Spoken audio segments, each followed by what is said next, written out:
Programa Câmara em Debate de volta com a sua segunda temporada nesse novo formato, né, muito mais dinâmico e, claro, com o mesmo objetivo, levar até você o que os nossos vereadores têm feito pela cidade de Maceió, claro, projetos que beneficiem a você que acompanha toda a nossa programação, tá?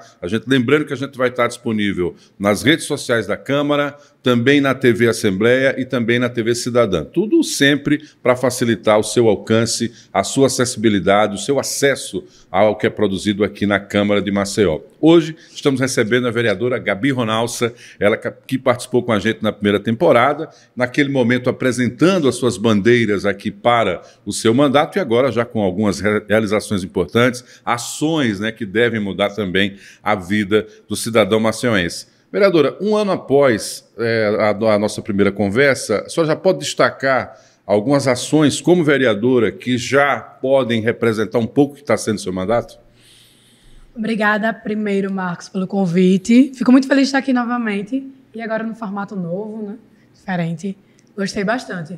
Sim, eu tenho algumas bandeiras e essas minhas bandeiras não são políticas, são bandeiras de vida, então nada mais justo do que os meus projetos. Os primeiros projetos foram projetos justamente dessas matérias. Então, eu tenho vários projetos. Trouxe alguns para a gente poder falar um pouquinho, mas de todas as bandeiras existem ainda alguns projetos em andamento. Existem também alguns projetos que a gente está querendo elaborar para trazer para casa, mas acredito que em 1 ano e meio, quase 1 ano e 8 meses de mandato, a gente tem uma produção legislativa muito boa. Como é que você faz a construção dos seus projetos? É baseado em contato com a comunidade? Você usa muita assessoria, faz pesquisa? Como é que surge essas elaborações? Então, a gente escuta muito a comunidade. A gente escuta também, a gente tem muitos segmentos.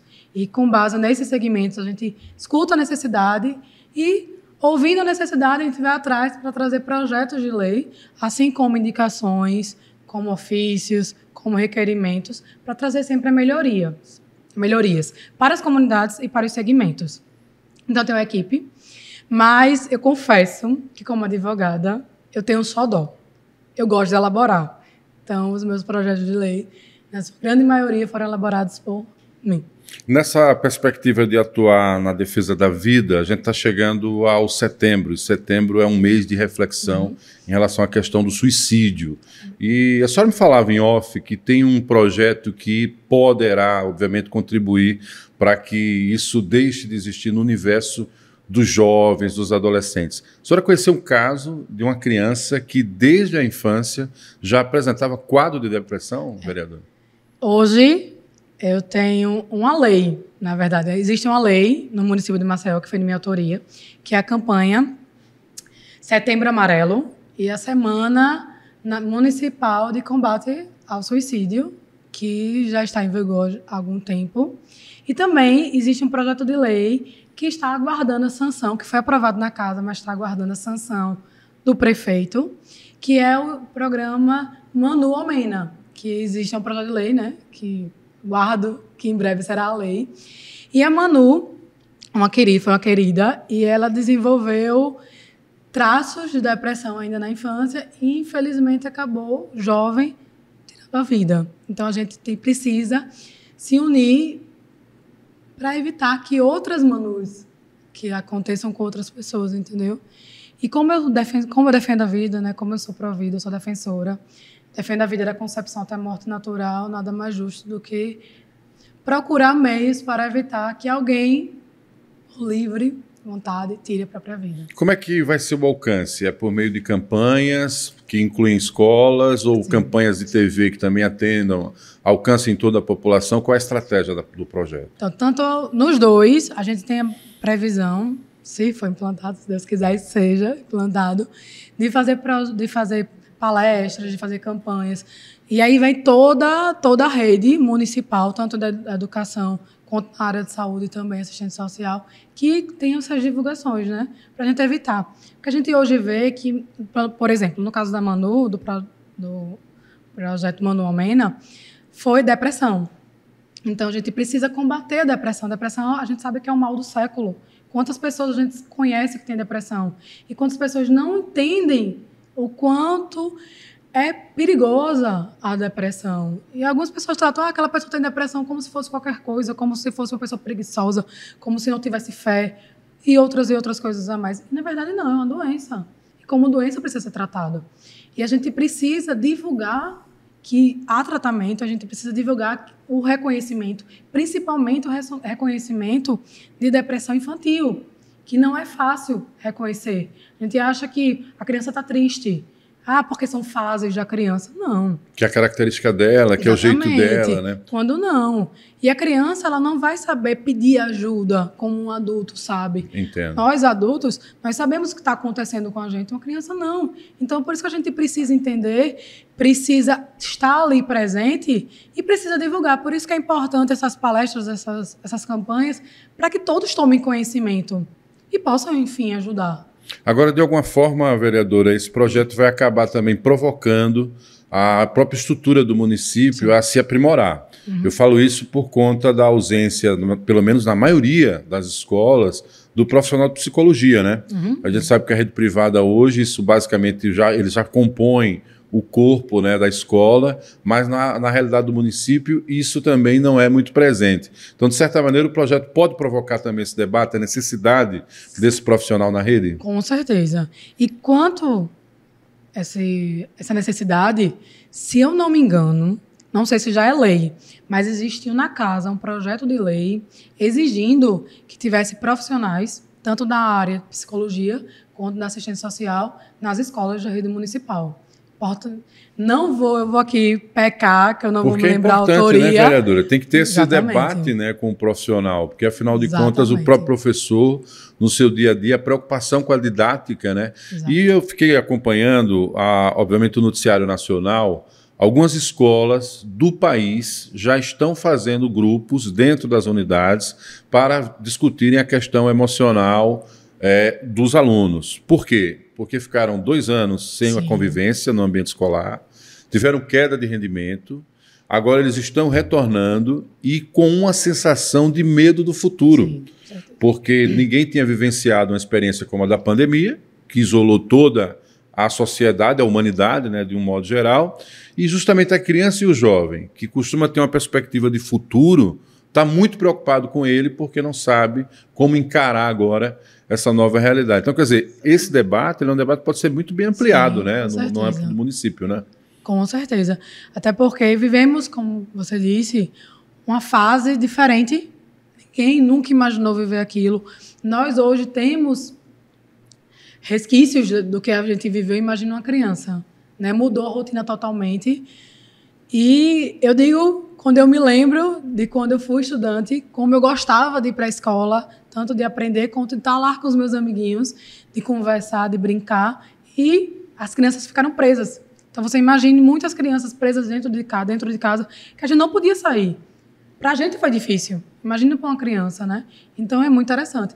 E, inclusive, eu também li, não vou me lembrar onde, mas que houve um aumento exorbitante de casos de depressão e de síndrome do pânico, por exemplo, após a pandemia, né? Então, a gente precisa reconhecer e tratar e levar a sério a questão emocional, a questão psicológica, porque muitas pessoas tratam como uma besteira, que não é. Essa discussão na casa, naturalmente, conquistou ali os vereadores, o projeto foi aprovado por unanimidade. Já está agora com essa perspectiva da sanção ou promulgação pela própria casa. Na verdade, eu não sei, porque já faz tempo, tem muito tempo isso.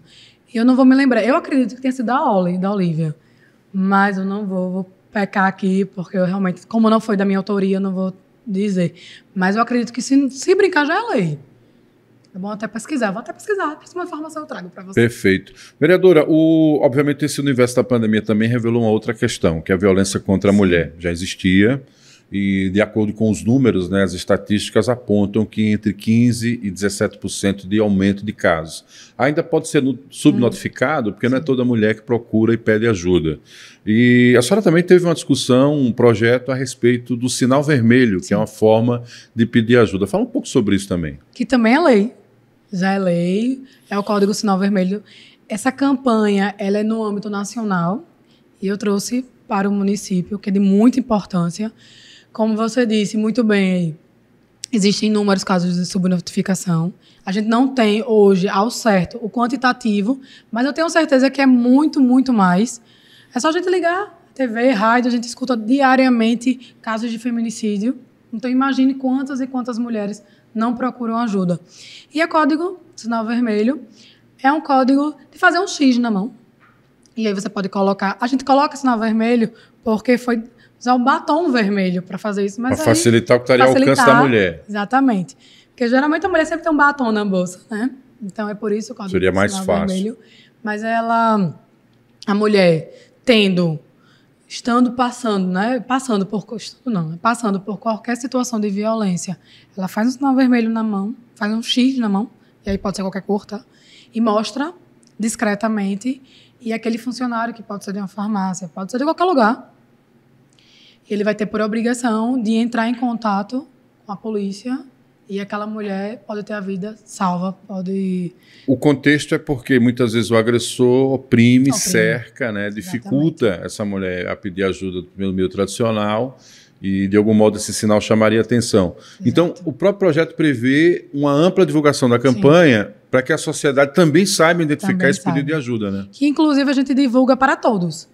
Porque pode chegar lá só de mostrar a mão discretamente, aquela outra pessoa ali, ainda que não seja funcionário, ainda que esteja na rua, ela vai tentar ajudar aquela mulher que passa por uma situação de perigo, né? E podendo salvar a vida dela.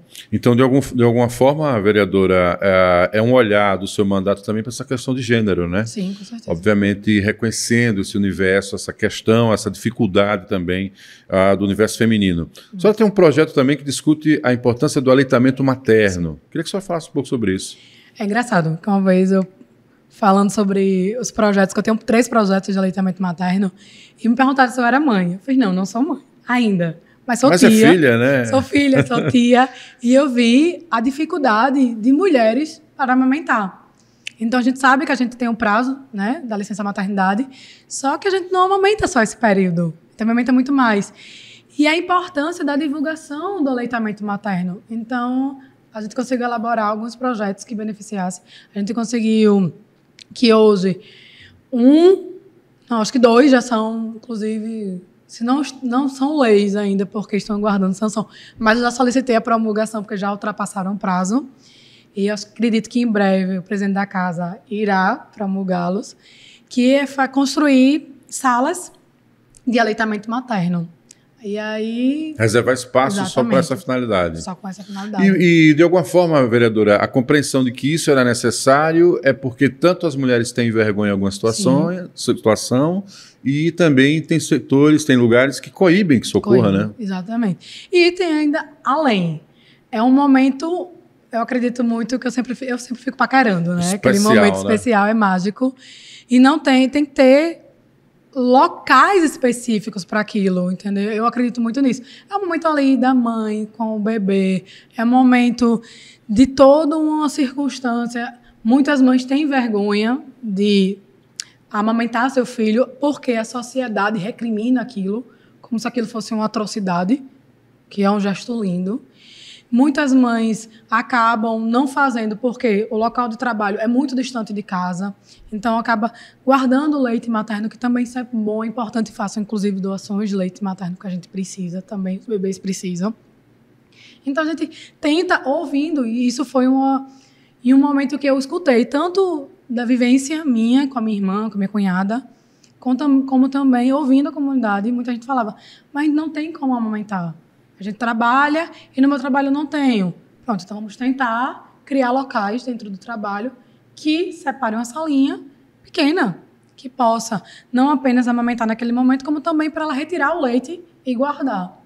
Vereadora, além de avançar para as questões de projetos e uns que já se tornaram leis e outros que estão em discussão, eu queria que a senhora também falasse de como foi a ação voltada para a realidade que nós vivemos na questão da chuva. Sim. Eu sei que a senhora tem uma ligação grande com a periferia e boa parte da nossa periferia não tem estrutura para suportar a quantidade de água que caiu nesse mês das chuvas. Eu me lembro de uma imagem, a senhora na cidade de Fernão Velho, aonde a lagoa, né, com que gera fruto, alimento, sustenta muita gente, mas naquele dia estava destruindo ali as casas das pessoas. De alguma forma, a senhora compreende que o município também está carecendo de ações estruturantes nessa área? Sim, totalmente. Foram dias tenebrosos. Eu digo, no primeiro dia, eu estive em Fernão Velho, Rio Novo, eu estive no Vegel e eu estive no Pontal. No Pontal, só para começar dizendo assim, no Pontal a gente não conseguia entrar no bairro, porque a água, ela impossibilitava carro grande de entrar, então eles ficaram realmente ilhados. Em Fernão Velho eu comentei que eu vi cenas de guerra, porque foi um desespero tão grande. Eu via pessoas levando sofá nos braços, então geladeira. Eram pessoas correndo atrás para tentar tirar o que poderia, sabendo que aquilo ali que perderam tudo. E hoje eles ainda estão aguardando os auxílios. E eu digo muito assim, Maceió não tem estrutura, infelizmente ainda não tem estrutura. A infraestrutura, eu sei que demanda tempo, eu sei que demanda dinheiro, mas existem locais que todos os anos, quando chove, acontece a mesma coisa. Já fazem parte da história da cidade, exatamente, né, vereadora? De alguma forma, né? Ano passado, eu estive na época de chuva, só que não teve a quantidade de chuva, ou melhor, que na verdade não foi a questão da chuva em si, né? Mas a questão do alagamento, né? Transbordamento da lagoa, né? Da lagoa, que desceu. Então acabou destruindo tudo. Mas mesmo assim, ainda com a chuva do ano passado, a gente viu pessoas perderem muitas coisas. Esse ano, a gente viu pessoas perderem tudo. Pessoas não conseguirem voltar para casa. A gente viu casas sendo demolidas.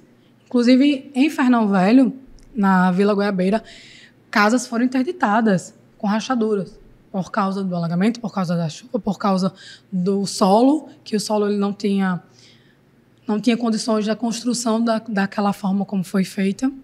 Então, a gente solicita urgentemente Isso é uma luta diária para que haja infraestrutura. E falando no assunto, eu já vou a gente não pode deixar de agradecer, porque o governo do estado de Alagoas ele foi junto e ele ajudou, concedeu auxílio. A prefeitura também, a Defesa Civil, que eu digo que eu sou fã da Defesa Civil, tanto da Alagoas quanto municipal de Maceió, que estavam ali ajudando, socorrendo, salvando vidas. Então, a gente também tem que reconhecer sempre as pessoas que ajudam, mas, infelizmente, ainda falta muito a ser feito. Quanto a isso, eu até diariamente, a gente protocola no meu gabinete solicitações de melhorias para a infraestrutura. Eu acredito que, principalmente a questão das galerias, as galerias elas são muito antigas. Só de Fernão Velho, para vocês terem uma ideia, tem mais de 50 anos. Então, óbvio, quando chove, aquilo ali fica entupido. Então, o que acontece? Volta. Então, acaba entrando o quê? Na casa das pessoas. E, falando também sobre Fernão Velho, eu ouvi um relato de uma senhora que ali, acho que não teve como ninguém não chorar. E ela dizia que, além dela ter perdido tudo, ela estava em casa, foi coisa de 5 minutos, para a água entrar toda na casa dela. E tiraram ela não queria sair, porque você imagina, vida toda na casa dela. E ela só saiu porque, quando ela olhou para o neto, pequeno, uma cobra estava enrolada no pé dele. Então, imagine os perigos. Dentro do ambiente da casa, né? Dentro do ambiente da casa. Impressionante isso. Vereadora, a gente fala de quem foi atingido pelo alagamento, sim, que é quem vive ali à margem mesmo da lagoa, e ainda tem o problema das encostas, né? Sim. Então, quer dizer, a capital ela vive esse duelo, lamentavelmente, de falta de estrutura, né? De alguma forma, para que isso venha a ocorrer. A senhora tem acompanhado alguma discussão, acompanhou alguma ação também do próprio executivo nesse sentido para tentar tirar essas famílias? Porque são as chamadas habitações subnormais, né? Elas moram em condições... A gente tem uma realidade, não é de morro, é uma realidade de grota, né? Exato. Mas muito parecida porque tem, de alguma forma, o deslizamento de terra. Pronto. Tem algum debate? A senhora tem acompanhado algo nesse sentido do município? Não. Na verdade, a gente tem muitos casos. Dizem, né, e a gente sabe, que a estrutura, o solo de Maceió é um solo complicado, né? Existe muito mangue. E só vou dar um exemplo. Ontem eu estava numa audiência pública, no Ministério Público, e a gente tratava, não sei se vocês estão tomaram conhecimento, mas Rio Novo, existe uma parte do Rio Novo chamado Conjunto dos Vales, são 4 vales, e hoje está acontecendo, não acontecendo a mesma coisa que em Pinheiro, porque em Pinheiro foi a questão da Braskem, mas também a questão de um problema do solo. Do afundamento, né? Foi tema de reportagem, pronto. Inclusive. Desses eu falei que são 4, né? São 4 vales. São 4...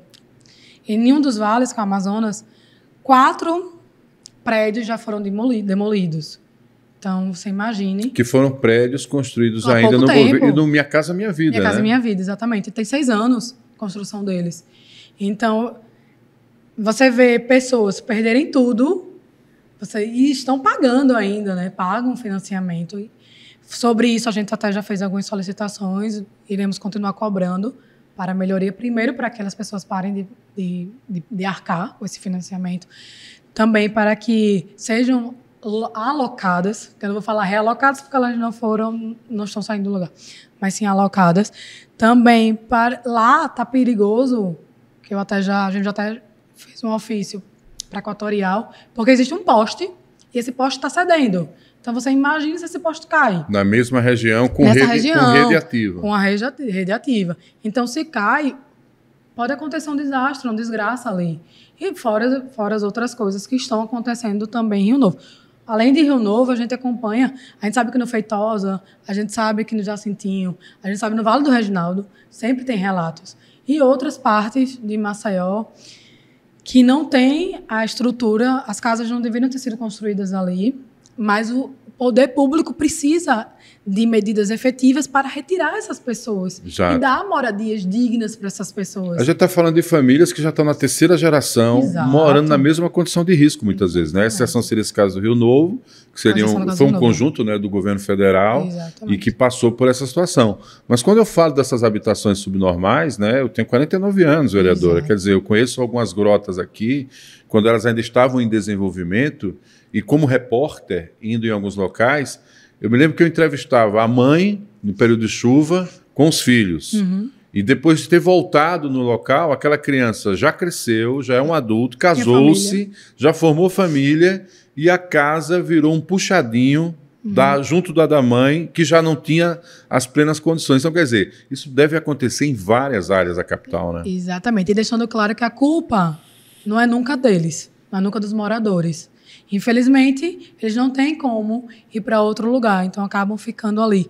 Então, o poder público ele precisa de medidas efetivas para que resguarde o direito inclusive constitucional de moradia, para que essas pessoas possam ter dignidade, o respeito à dignidade, possam ter locais apropriados, tanto para morar, quanto para os filhos crescerem, para a convivência, entendeu? Então, a gente debate, pede muito. Eu, inclusive, tenho programado uma audiência pública para que a gente possa debater sobre a questão das encostas, que é algo que realmente me aflige, me preocupa bastante. Principalmente na época de chuva. A gente sabe que nesse ano uma criança faleceu em decorrência das chuvas, do desabamento, que morava num local de risco.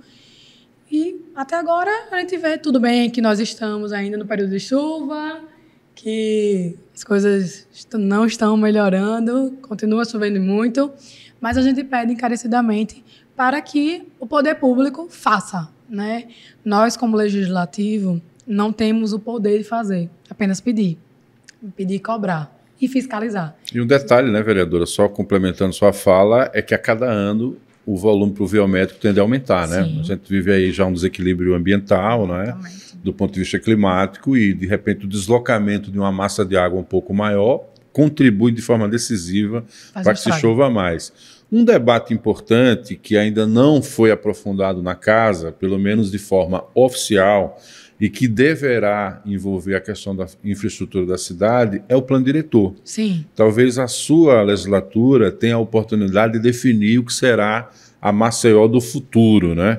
E esse debate está precisando acontecer, né, vereadora? É verdade. Já passamos do prazo, né, de que esse debate venha ocorrer. Como é que a senhora tem acompanhado as intenções para que isso entre na pauta? Não, e é engraçado, porque todos os lugares, todos sem exceção, que a gente chega, todo mundo pergunta, e o plano diretor? Eu fiz, estamos aguardando. Eu já oficiei, eu já fiz várias indicações pedindo para a gente trazer e poder analisar, poder debater, poder ir atrás do plano diretor, mas até agora a competência é do executivo, né? Então, quem manda a pauta para casa é o executivo. Então, a gente está aguardando. O que a gente pode fazer é cobrar, e a gente cobra. Eu tenho o cuidado de sempre ouvir as pessoas, de saber o que é que eles precisam, porque não adianta só vir do executivo. A gente tem que realmente trazer as pessoas para a casa deles, né? Porque a Câmara Municipal é a casa do povo. Exato. Para que eles possam dizer, porque só quem mora sabe a realidade. E hoje a gente vê uma crescente muito louca. O que antes era proibido, hoje a gente vê construções aí totalmente irregulares. A gente vê construções de grande porte que não deveriam estar acontecendo. Invasão de áreas, né, vereador? E depois provocando indenização do município. Exatamente. Né? Mas uma vez eu estava até conversando, faz muitos anos isso, quando meu pai ainda era vereador, e acho que o plano diretor ele falava que não poderia ter a altura X, né, na orla, em alguns locais. E hoje a gente vê que não há esse respeito. Não há. Então, o plano diretor ainda está valendo. A gente está lutando por por uma atualização do plano diretor. Então, o que houve de mudança? Porque hoje a gente vê construções pé na areia. Será que o atraso beneficia alguém, vereador? Isso talvez venha à tona durante as discussões. Pronto, né? E foi isso que a gente foi tratado ontem, nessa audiência pública, quando a gente para pensar de quem foi a culpa das residências, né, do Vale do Amazonas, em Rio Novo, terem sido destruídas, né? Rachadora. O que foi? Será que foi a construção irregular? Será que foi uma construção em um local, construção específica errada, num local que deveria ter tido outro tipo de construção? Mas a gente tem que ir atrás de quem foi a culpa. Verdade. O que não pode sobrar, quem não pode sair com prejuízo é o morador. É a população. É a população. Vereadora, o Conversa Boa flui, né? A gente está caminhando para o final, mas eu não queria encerrar sem falar do seu projeto Gestos que Falam. Dá uma definição do que é isso aí para quem está nos assistindo. Então, existem 2 projetos, não só o Gestos que Falam, mas também o de inclusão, como de Libras, na rede pública municipal. Também é um projeto de lei que está aguardando sanção, mas o Gestos que Falam foi aprovado na casa. Gestos que Falam é um projeto que vai ser implantado, se Deus quiser, ainda está, né, como eu disse, aguardando a sanção, que na verdade não está aguardando sanção, já ultrapassou o prazo da sanção, estou aguardando a promulgação do presidente, já até mandei ofício solicitando, acho que em breve nós teremos como lei Gestos que Falam. E o que ele fala? É justamente de...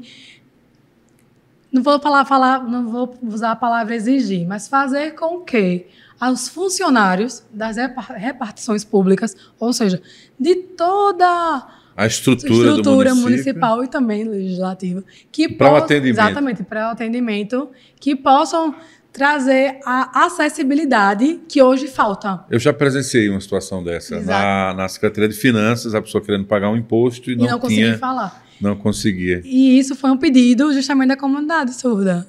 Eles conversaram. Proposta interessante. Muitos conversaram comigo e falaram, mas a gente não tem esse acesso, a gente não tem a comunicação, né? Que a gente acha que comunicação é só falar, mas não. A nossa comunicação é falar, mas a comunicação deles vai muito além da fala, Com certeza. Do entendimento. E a necessidade também como cidadão, né? São pagadores de impostos da mesma maneira. Exatamente. Por isso da importância também de incluir, que é um projeto de lei também de minha autoria, que aguardando sanção, aí já está aguardando sanção, de incluir na rede municipal Libras, como também uma língua oficial, que é muito importante, né? Desde criança você aprender a acessibilidade. Né? Vereadora, quando você vai para os gestos é justamente isso, é capacitar funcionários para que possam atender toda a população da maneira. Vou fazer um convite para que, quando a gente tiver o nosso próximo encontro, a gente traga um representante de Libras para contar o quanto isso pode ser representativo também para a comunidade, para a sociedade. Primeiro a gente tem que aguardar que haja implantação, né? Vai haver.